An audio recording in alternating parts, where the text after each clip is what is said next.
भाइयों, बहनों और दोस्तों, सागर सैनिक के इस न्यूज बुलेटिन का मतलब है आपकी आवाज, यानी जन जन की आवाज। तो अपनी आवाज को बुलंद कीजिए, अपना सिर्फ इतना सहयोग देकर कि इस बुलेटिन को हर दिन देखिए और यह समाचारों का वीडियो पूरा देखिए।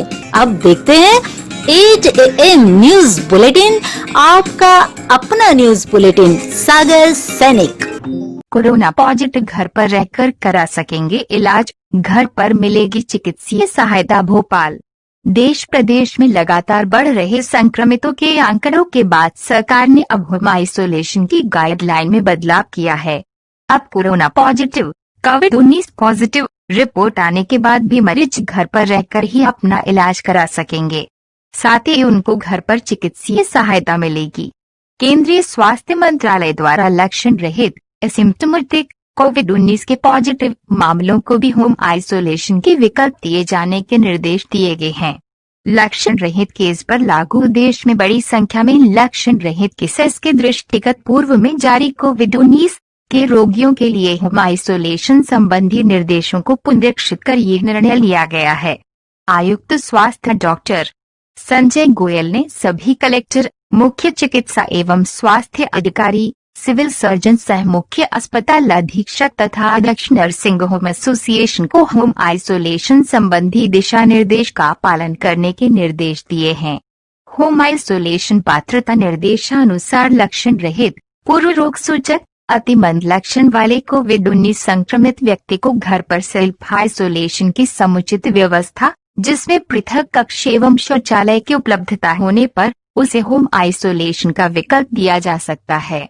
कोविड संक्रमित व्यक्ति अति मंद, पूर्व रोग अथवा लक्षण रहित है या नहीं, इसकी पुष्टि उपचार करने वाले चिकित्सक, न्यूनतम MBBS योग्यताधारी द्वारा तय किया जाएगा। ऐसे संक्रमित व्यक्तियों के घर सेल्फ आइसोलेशन एवं परिजनों के क्वारंटाइन की पूर्ण सुविधा उपलब्ध होना अनिवार्य होगा। इनको नहीं मिलेगी सुविधा रोग प्रतिरोधक क्षमता की कमी जैसे HIV, ट्रांसप्लांट केस, कैंसर वाले रोगी होम आइसोलेशन के पात्र नहीं होंगे। कोविड-19 से संक्रमित 60 वर्ष से अधिक व्यक्ति तथा हाइपरटेंशन, डायबिटीज, हृदय रोग, लंग्स, लीवर, किडनी आदि के रोगियों को होम आइसोलेशन का विकल्प उपचार करने वाले चिकित्सक के आंकलन के बाद ही निर्णय लिया जाएगा। होम आइसोलेशन में देखभाल निर्देशानुसार अनिवार्य रूप से यह सुनिश्चित किया जाएगा कि होम आइसोलेशन के दौरान कोविड-19 के संक्रमित व्यक्ति रोगी के 24/7 देखभाल के लिए एक व्यक्ति उपलब्ध रहे तथा वह MIMO मेडिकल ऑफिसर कोविड अस्पताल के साथ संपूर्ण होम आइसोलेशन की अवधि में संपर्क में रहे। इसके लिए MIMO मेडिकल ऑफिसर, समर्पित कोविड स्वास्थ्य केंद्र, समर्पित कोविड चिकित्सालय का संपर्क नंबर संक्रमित व्यक्ति को अनिवार्य रूप से उपलब्ध कराया जाएगा। दैनिक रिपोर्ट होगी अपडेट। कोविड संक्रमित व्यक्ति की देखभाल करता एवं निकट संपर्क व्यक्तियों को उपचार करने वाले चिकित्सक द्वारा हाइड्रोक्सीक्लोरोक्विन टेबलेट का प्रोफाइलैक्टिक डोज पूर्ण सतर्कता बरतते हुए दिया जाना सुनिश्चित किया जाएगा। देखभालकर्ता को आरोग्य ऐप तथा सार्थक ऐप डाउनलोड करना अनिवार्य होगा। संक्रमित व्यक्ति द्वारा लक्षणों की स्व-निगरानी की जाना होगी। दैनिक स्वास्थ्य स्थिति से जिला surveillance officer, MIMO medical officer अथवा 104 को अवगत कराना होगा। होम आइसोलेशन के विकल्प चुनने के लिए होम आइसोलेशन संबंधी वचन पत्र संक्रमित व्यक्ति से भरवाया जाएगा। चिकित्सीय सहायता: सांस लेने में कठिनाई, निरंतर दर्द, छाती में दबाव, भारीपन, मानसिक भ्रम या सचेत होने में कठिनाई, होंठ, चेहरे का नीला पड़ना आदि लक्षण होने पर होम आइसोलेशन में रहने वाले कोविड-19 संक्रमित व्यक्ति तत्काल DSO, SIMO, MIMO अथवा 104 पर चिकित्सीय सहायता के लिए संपर्क करना होगा।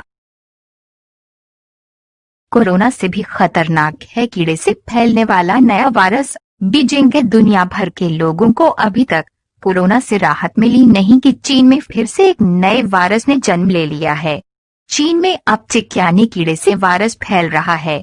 इस वायरस के चलते अब तक 7 लोगों की मौत हो गई, जबकि 60 से ज्यादा लोग इसकी चपेट में आ चुके हैं। वायरस कीड़े के काटने से फैल रहा है। चीनी अखबार के अनुसार नए वायरस की पहचान thrombocytopenia syndrome, virus severe fever with thrombocytopenia syndrome virus और SFTS के रूप में की गई है। इसमें रोगी को तेज बुखार आता है। इससे पूर्वी चीन के जियांगसू प्रांत में 37 से अधिक लोगों के वायरस की चपेट में होने की सूचना है, जबकि पूर्वी चीन के अनहुई प्रांत के 23 लोग भी संक्रमित पाए गए। चीन के वायरस एक्सपर्ट्स ने चेतावनी दी है कि वायरस के मानव से मानव संक्रमण को खारिज नहीं किया जा सकता है। एक्सपर्ट्स की माने तो SARS-CoV-2 के विपरीत ये पहली बार नहीं है जब SFTS वायरस ने लोगों को संक्रमित किया है। ताज़ा मामले की स्थिति केवल बीमारी के फिर से उभरने से हुई है। थ्रोम्बोसाइटोपेनिया सिंड्रोम वायरस के साथ गंभीर बुखार इस वायरस से संबंधित है और टिक काटने के बाद ये उसे मनुष्यों में पहुंच रहा है। वायरस की पहचान सबसे पहले चीन में शोधकर्ताओं की एक टीम ने 1 दशक पहले की थी। 2009 में हुबेई और हेनान प्रांतों के ग्रामीण क्षेत्रों में पहले ऐसे कुछ मामले सामने आए थे। 2011 में चीनी शोधकर्ताओं की एक टीम की स्टडी के अनुसार इस वायरस का ड्यूरेशन 7 से 13 दिन का होता है। यही SFTS वायरस के लक्षण। वायरस से संक्रमित लोगों में कई तरह के लक्षण दिखते हैं। इनमें मरीज बुखार, थकान, ठंड लगना, सिरदर्द, लिम्फेडेनोपैथी, एनोरेक्सिया, मतली, दस्त, उल्टी, पेट में दर्द, मसूड़ों से रक्तस्राव जैसी समस्या से जूझते हैं। इसकी चपेट में मरीज में कम प्लेटलेट काउंट और ल्यूकोसाइटोपेनिया की समस्या भी आती है। टिक से संक्रमित मरीज के शरीर के कई अंग काम करना भी बंद कर देते हैं। इतना ही नहीं, मरीज को रक्तस्राव होता है और तंत्रिका तंत्र पर भी इसका बुरा असर पड़ता है। ये वायरस जापान, दक्षिण कोरिया सहित कई अन्य पूर्वी एशियाई देशों में भी मिल चुका है। लॉकडाउन में महाराष्ट्र में मीडिया पर चला सरकारी डंडा। 15 मामलों में पत्रकारों के खिलाफ आपराधिक केस दर्ज। देश में कोरोना वायरस के बढ़ते केसों के बीच केंद्र और राज्य सरकारों की महामारी को रोकने की कोशिशों पर लगातार सवाल उठ रहे हैं। इस बीच कई राज्यों ने कोरोना से जुड़ी गलत खबरों के जरिए फैल रहे डर को खत्म करने के लिए प्रावधान भी बनाए हैं। पर महाराष्ट्र सरकार ने तो अपनी कमी उजागर करने वाले पत्रकारों की ही आवाजें दबानी शुरू कर दी है। अब तक 15 ऐसी घटनाएं सामने आ चुकी हैं, जहां महाराष्ट्र सरकार ने अपने खिलाफ खबर चलाने वाले प्रिंट, टीवी और ऑनलाइन पोर्टल के पत्रकारों पर आपराधिक मुकदमे दर्ज कराए हैं। वह भी लॉकडाउन के पहले महीने यानी मार्च में ही। द वायर न्यूज वेबसाइट के मुताबिक करीब दर्जन भर पत्रकारों को नोटिस भेजकर जवाब भी मांगा गया है। कुछ अन्य केसों में पत्रकारों पर मानहानि तक के केस किए गए हैं, जिनमें लाखों रुपए के हर्ज जाने की मांग की गई। इसके अलावा एक ही रिपोर्टर या संपादक के खिलाफ 1 से ज्यादा केस भी दर्ज किए गए हैं। इन सब मामलों में जो एक बात सामान्य रही है वह ये है कि सभी की रिपोर्ट्स राज्य में कोरोना के हालात पर थीं। रिपोर्टर्स का दावा है कि राज्य सरकार ने प्रशासन को पत्रकारों को निशाना बनाने के लिए खुली छूट दे रखी है।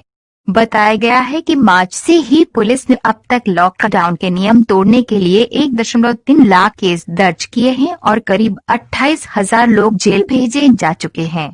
नागरिक आपूर्ति निगम के एजीएम अशोक राय की कोरोना से मौत। एम्स में भर्ती थे। नागरिक आपूर्ति निगम मुख्यालय में पदस्थ सहायक महाप्रबंधक अशोक राय की कोरोना से मौत हो गई है। वह ड्यूटी के दौरान कोरोना संक्रमित हुए थे। पॉजिटिव होने पर उन्हें एम्स भोपाल में भर्ती कराया गया था। गुरुवार की रात को उनका निधन हो गया। कोरोना के कहर से 2 दिन के अंदर एक ईसाई अंसार अहमद, एक होम्योपैथी डॉक्टर हेमंत वाणी और अब नागरिक आपूर्ति निगम के सहायक महाप्रबंधक की मौत हो गई। कोरोना से सिविल कोर्ट के जज की गई जान। बिहार में कोरोना के मामले लगातार बढ़ रहे हैं। गुरुवार को राजधानी पटना में सिविल कोर्ट के जज हरिश्चंद्र श्रीवास्तव की कोरोना संक्रमण की वजह से मौत हो गई। जानकारी के मुताबिक सिविल कोर्ट स्थित फैमिली कोर्ट के प्रिंसिपल जज हरिश्चंद्र श्रीवास्तव की तबीयत 2 दिन पहले बिगड़ी थी, जिसके बाद उन्हें पटना एम्स में भर्ती कराया गया था, लेकिन उन्हें बचाया नहीं जा सका और गुरुवार शाम को उन्होंने अस्पताल में ही दम तोड़ दिया। बिहार में कोरोना की वजह से किसी जज की मौत का ये पहला मामला है। प्रदेश के कैबिनेट मंत्री हुए क्वारंटाइन। ग्वालियर प्रदेश के कैबिनेट मंत्री प्रद्युम्न सिंह तोमर क्वारंटाइन हो गए हैं। वे ग्वालियर स्थित बंगला नंबर 38 में क्वारंटाइन हुए हैं। उन्हें 5 दिनों के लिए क्वारंटाइन किया गया है। बता दें कि ऊर्जा मंत्री के बंगले पर अस्थायी रूप कैंप लगाकर जनता की बिजली से संबंधित समस्या सुनने के लिए मौजूद रहने वाले 2 विद्युत कर्मचारी की रिपोर्ट पॉजिटिव आई थी, जिसके बाद बंगले में मौजूद सभी लोगों को क्वारंटाइन किया गया है। साइबर अपराधियों पर शिकंजे के लिए बनी 4 टीम। इंदौर। लॉकडाउन के दौरान बढ़े हुए साइबर अपराधों से निपटने के लिए 4 अलग अलग टीमें बनाई गई हैं। बताया जाता है कि हर तरह के अपराधों के लिए अलग टीम रहेगी। इसमें मुख्य तौर पर तो क्राइम ब्रांच के पुलिसकर्मी ही रहेंगे, लेकिन थाने के फोर्स की भी मदद ली जाएगी। डीआईजी हरिनारायण चारी मिश्र ने बताया कि लॉकडाउन के दौरान लोगों ने इंटरनेट का ज्यादा इस्तेमाल किया। इसके चलते साइबर ठगी के भी मामले बढ़े हैं। पुलिस के पास ऐसी कई शिकायतें आईं। इनको 4 अलग अलग भागों में बांटा गया है। इनमें एक तो साइट पर सामान बेचने के मामले में है। किसी सर्विसेज से जुड़े हुए व्यक्ति का नाम इस्तेमाल कर सस्ते में सामान बेचने के नाम पर रुपए बुलवाकर ठगी की जा रही है। इसके साथ ही एक ओटीपी से रिलेटेड अपराध है।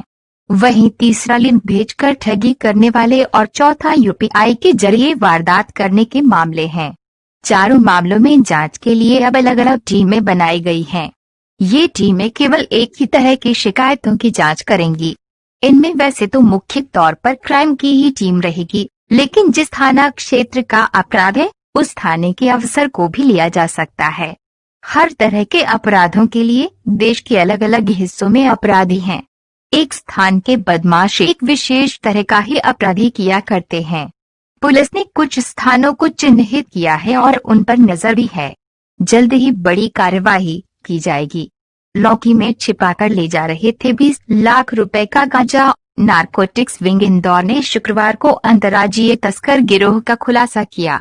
पुलिस गिरफ्त में आए 4 तस्करों से 20 लाख रुपए का गांजा जब्त किया गया है।